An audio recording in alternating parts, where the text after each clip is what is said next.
Alhamdulillahirabbil alamin. Assalamualaikum warahmatullahi wabarakatuh. Bismillahirrahmanirrahim. Alhamdulillah. Alhamdulillah la asyhadu an la ilaha illallah dahu la syarika lahu fi ardi was samai.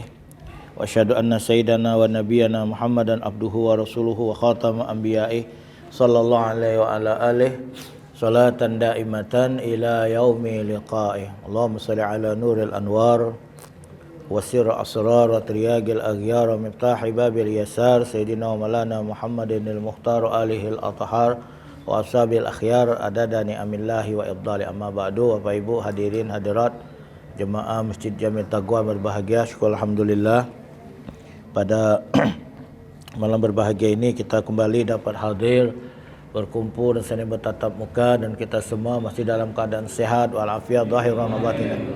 Salawat dan salam kita peruntukkan kehadiran junjungan agung kita Nabi besar Muhammad sallallahu alaihi wasallam beserta keluarganya, para sahabatnya, para pengikutnya, para pencintanya, para pejuangnya, dan sekalian umatnya sampai hari kiamat. Mas sekalian, mungkin kita masih dalam suasana lebaran. Lebaran dirundung oleh corona. Kami ucapkan selamat Hari Raya Idul Fitri 1 Syawal 1441 Hijriah. Minal aidin wal faizin fi kulli am wa antum bi khair. Mohon maaf lahir dan batin. Amin. Allahumma amin ya rabbal alamin. Teman-teman sekalian, mukadimah kita malam ini kita akan bicarakan mengenai hakikat hari raya. Karena mulut ini yang mendak ngomong pegel rasanya. Karena tertahan terus. Alhamdulillah PSBB dibuka. Jadi sama seperti penyanyi tu, aman tak tunjuk nyanyi, oi geger mic kata. Iya, penceramah itu juga. Nah, adik sekalian, kita umat Islam setahun kan 2 kali berhari raya. Idul Fitri, Idul Adha. Tetapi hari raya Idul Fitri, Idul Adha itu adalah hari raya dunia. Hari raya dunia. Buktinya yang ikut hari raya Idul Fitri kemarin tidak seluruhnya orang yang berpuasa. Banyak juga umat Islam yang tidak puasa ikut hari raya, malah lebih siget dia. Lebih sibuk. Kita masih di masjid luar dekat pasar. Kita masih ngajokan buat spitra ni. Dia lah beli baju baru. Ya namanya hari raya, silakan umat Islam boleh. Dah ada aturan yang boleh berhari raya itu cuma orang yang berpuasa baik, tidak. Begitu juga Idul Adha. Ada yang bertanya sama aku, Ustaz, kalau jemaah haji ni misalnya batal niat berangkat, jadi tidak dilaksanakan ibadah haji, jadi mak mana kita hari raya Idul Adha-nya? Apa masih hari raya? Lah.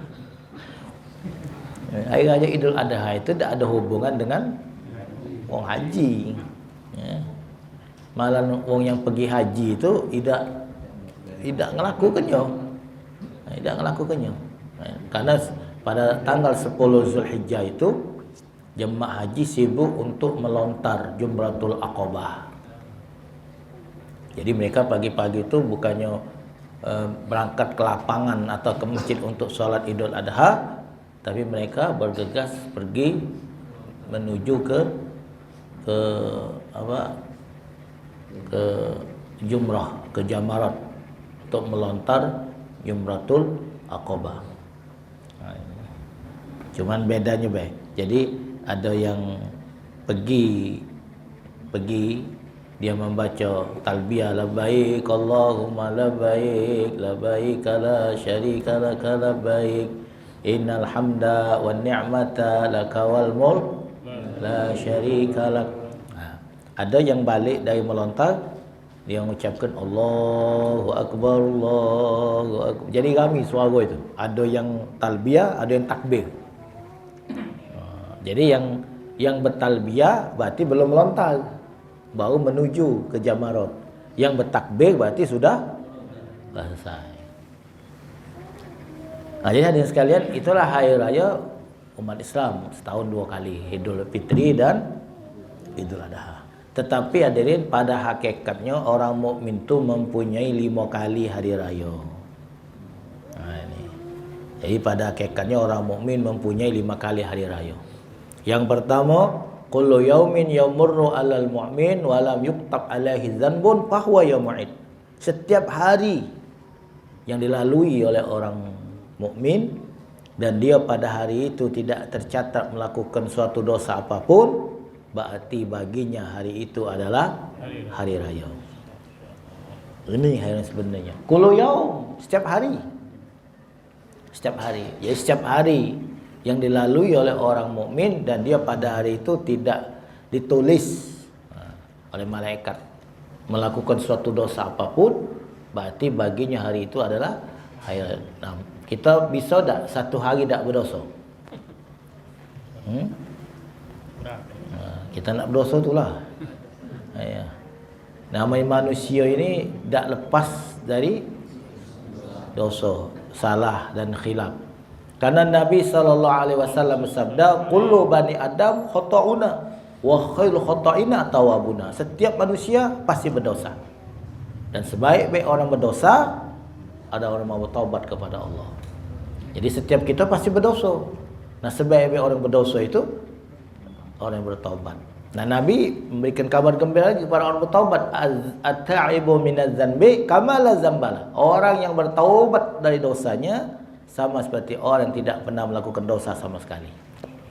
Nah, jadi dulu ni galak berjudi, pemabuk, tukang copet, macam-macam lah kejahatan laku. Lalu dia bertaubat kepada Allah.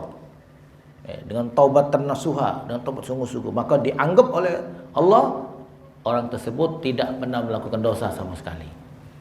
Nah, jadi hadirin, jelasnya orang yang bertaubat dari dosanya, orang yang kembali kepada Allah dan dia menyesali segala apa yang pernah lakukannya, dia mohon ampun kepada Allah Subhanahu Wa Taala, artinya bagi mereka hari itu adalah hari raya.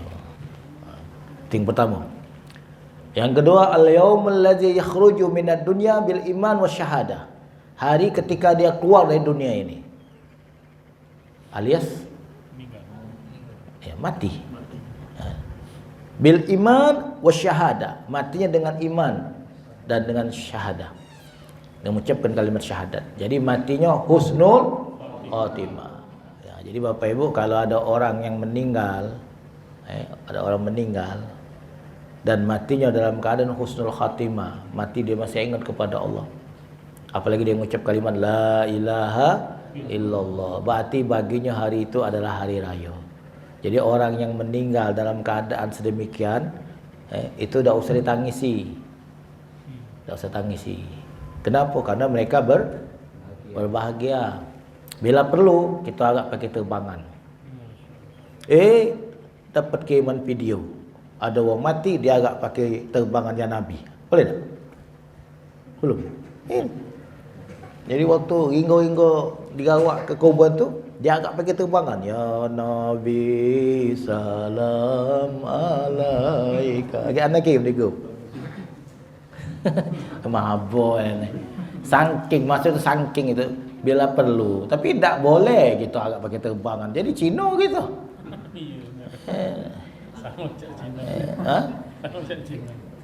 Iya, kalau itu ada yang nanya, ngapa kalau Cina mati itu diarak? Dijawab supaya malaikat tidak bertanya.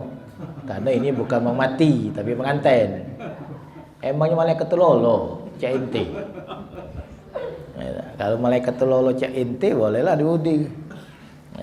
Sama kalau dia mati kaget, kalau aku matinya kaget kapan aku dengan kain kapan yang sudah bogo. Kemudian masukkan wadah kotak papan yang sudah lapukan, yang sudah gaib-gaib itu. Nah, jadi waktu datangnya malaikat, merok buka. Nah, malaikat wong lama ini. Wong lama. Nah, ini ada satu yang tak masuk akal nih. Nah, jadi orang yang mati dalam keadaan husnul khatimah, berarti orang tersebut hari itu sedang berhari raya. Nah, jadi ada doa. Sangat bagus sekali doa itu. Allahumma ja'al khaira ayyamina yauma nalqa. Ya Allah, jadikan sebaik-baik hari kami adalah hari pada saat kami berjumpa denganmu. Ya Allah, jadikan sebaik-baik hari kami adalah hari pada saat kami berjumpa denganmu. Kapan kita berjumpa dengan Allah? Kapan? Bertemu dengan Allah? Dia meninggal maksudnya. Nah, jadi kita mohon kepada Allah, ya Allah, jadikan sebaik-baik hari kami adalah hari pada saat kami meninggal. Pada saat hari kami berjumpa denganmu, ya Rabb. Nah, karena Nabi sabda, man ahabba liqa Allah ahabballahu liqa'ahu. Wa man kariha liqa Allah karihallahu liqa'ahu. Barang siapa yang senang berjumpa dengan Allah, Allah pun senang berjumpa dengan dia. Dan barang siapa yang benci berjumpa dengan Allah, Allah pun benci untuk berjumpa dengan dia. Lalu Siti Aisyah menjawab, ya Rasulullah, kulluna nakrahul maut. Kata Siti Aisyah, ya Rasulullah, setiap kita ni kan tak galak mati kalau. Coba kita kalau nyebrang, kanan kiri tak ngawas. Kenapa tengok kanan kiri? Nah, tadi waktu ngawak motor tadi, sambil fikir dah ngawak motor, apa langsung ngegas baik? Berfikir kan? Ngapa fikir? Kalau tombol atau tomboran kaget mati.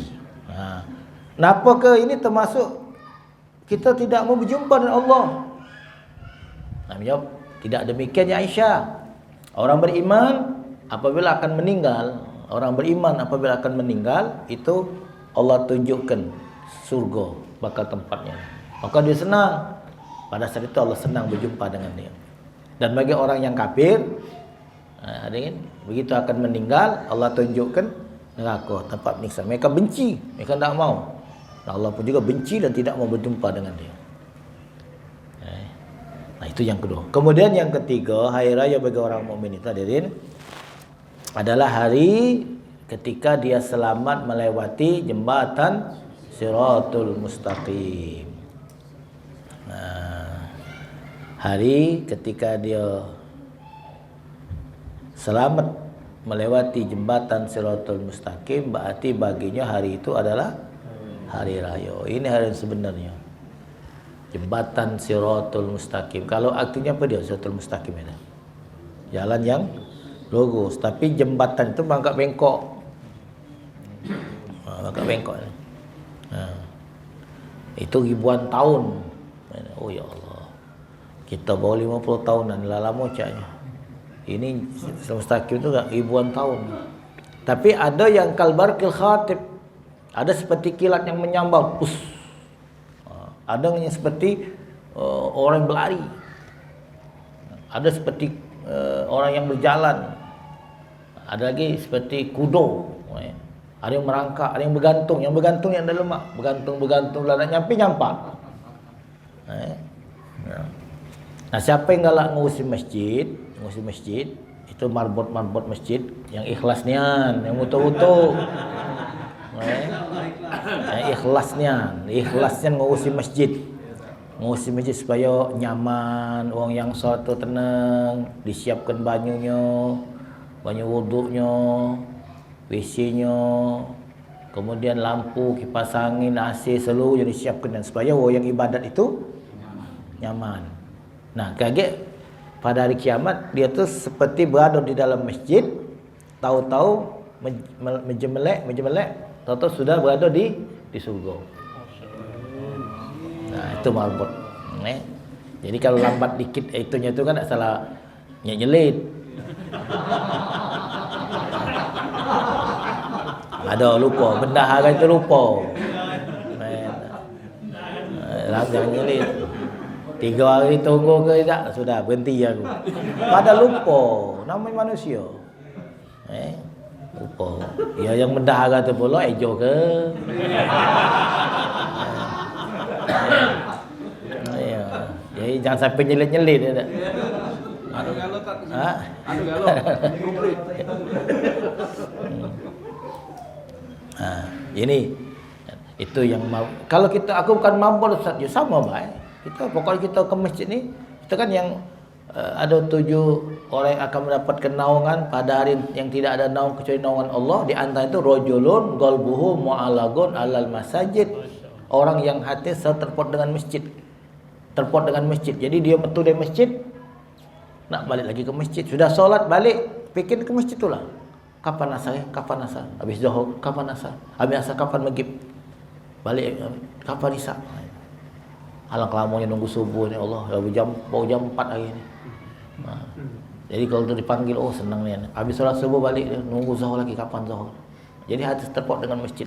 Nawang ini akan mendapat kenaungan.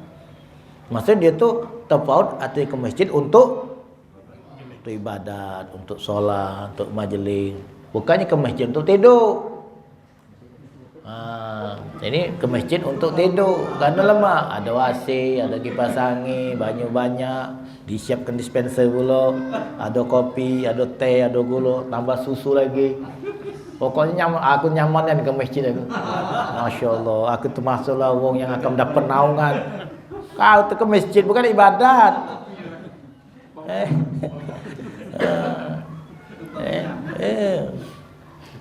Disiap ke pula nasi bungkusan ni tak. Pagi sore. Jadi siapa yang ke masjid disiapkan hari Jumaat oleh nasi bungkusan ni. Nasi bungkusan, nasi minyak, dibagi ke beras pula. Aku makan kan. Cabut tak dibagi gitu, nasi datang tak? Cabut tak dibagi, masih datang tak? Nah kalau masih datang, alhamdulillah. Oh masih datang ni. Cuman harapannya kalau begitu Jumaat depan insya-Allah. Dulu di Nurul Yakin dulu, tiap malam minggu itu ada solat tahajud anak-anak. Tahun berapa itu? Tahun 90-an. Itu 96, 95. Jadi habis solat tahajud, upahnya dari sedikit duit.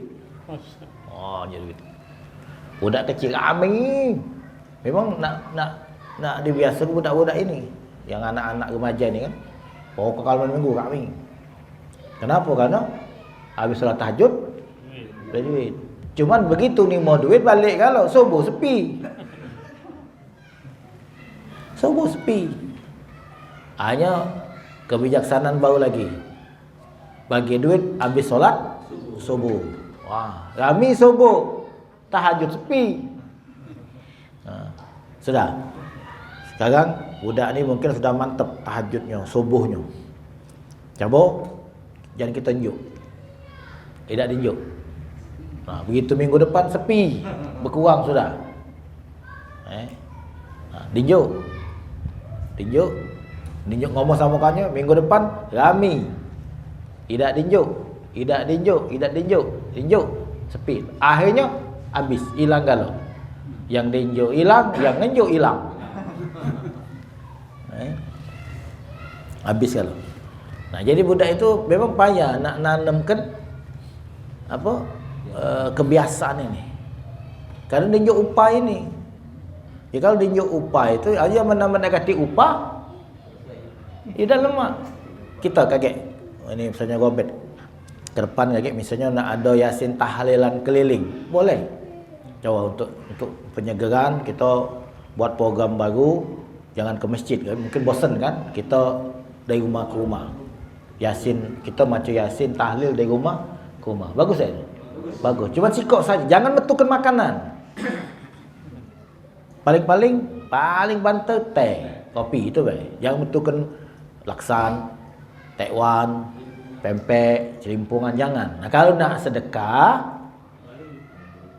hari lain, malam lain, jangan meci malam kita tahlilan itu. Nah, sebab kalau ada makanan itu pas tempat mengedit misalnya belum gajian. Nah, jadi beban dah. Mana aku ini. Nah, jadi beban kan? Lah aku lewat dulu aku. Kau main budi ngembeknya budi. Budi. Kelas 3 bulan lebih gaji. Nah, akhirnya mundur, habis lama-lama. Ini pengalaman itu. Jadi beban. Sudah itu yang datang juga nawaitunya apalah kalau pempek telur. Ada apa modern malam ini. Nah, jadi bahagap itu kan. Pas tidak metu, tak basah. Tak basah. Nah itu. Jadi jangan metu ke makanan. Kalau nak sedekah, lain waktu. Nah, itu yang ketiga tadi. Yang keempat, hari raya bagi orang mukmin itu adalah hari hadirin ketika dia masuk dalam surga.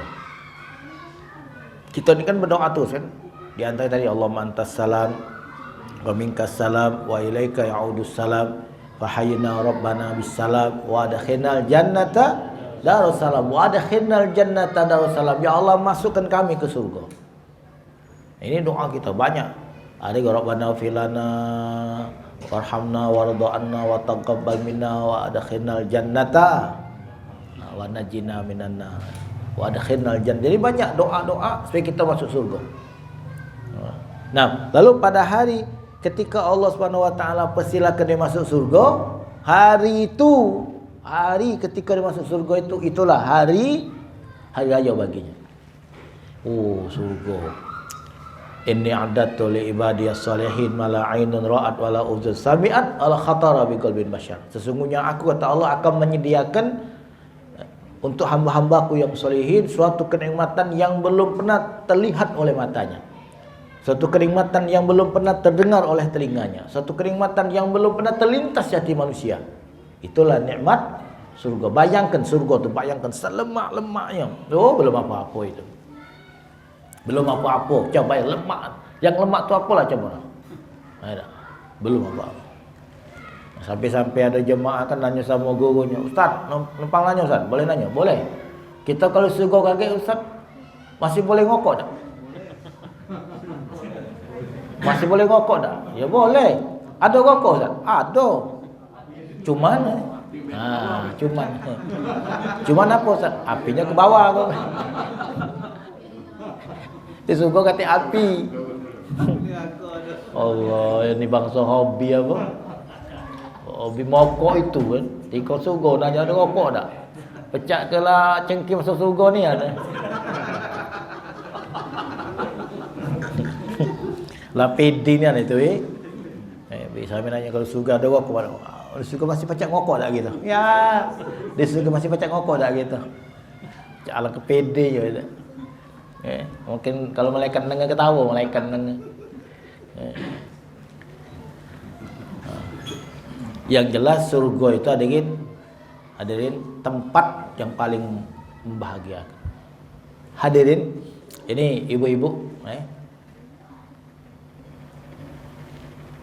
ada seseorang ketika masuk surga, hadirin, begitu nyampe di surga, dia cari bininya, dia cari anak-anaknya, tak ketemu. Dia cari bininya, dia cari anak, tak ketemu. Dia tanya, "Ya Rabb, wahai Tuhanku, kemana istriku, kemana anak-anakku? Kenapa aku tidak melihat mereka di sini?" Lalu dijawab, amal mereka itu beda dengan amal kau. Mereka tidak bisa mencapai derajat yang kau capai ini. Jadi mereka tempatnya lah lain, kelas lain. Apa jawab orangnya? "Ya Rabb, sesungguhnya aku beramal, beribadat untukku dan untuk mereka. Sesungguhnya aku beramal untukku dan untuk mereka." Akhirnya Allah perintahkan malaikat jemput istrinya, jemput anak-anaknya, bawa mereka semuanya berkumpul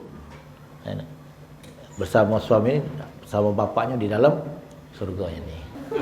Nah, jadi kalau lakinya tadi nak ibadat, nak solat, nak zikir, baca Quran, nak taklim, suruhlah, bila perlu dibantu, ditolongi. Kenapa? Karena setiap laki ni ibadat, itu bini anak dapat. Coba kita kalau masuk surga, misal kita masuk surga, bini kita tu kita ajak tak? Kita ajak tak? Bagus ini, ada jemaah. Dah, aku nak dengar ajar Ustaz. Aku pongin kan Ustaz. Ngapa? Dah. Ya putus Ustaz dulu. Tak kata kesempatan lagi. Alang kecembun lah. Jangan dendam macam itu ada. Aku di Nosagon ni nak nambah dah baca, nak marah baik. Alang kelemah dia, aku masuk surga melaku dah. Tak lain dia.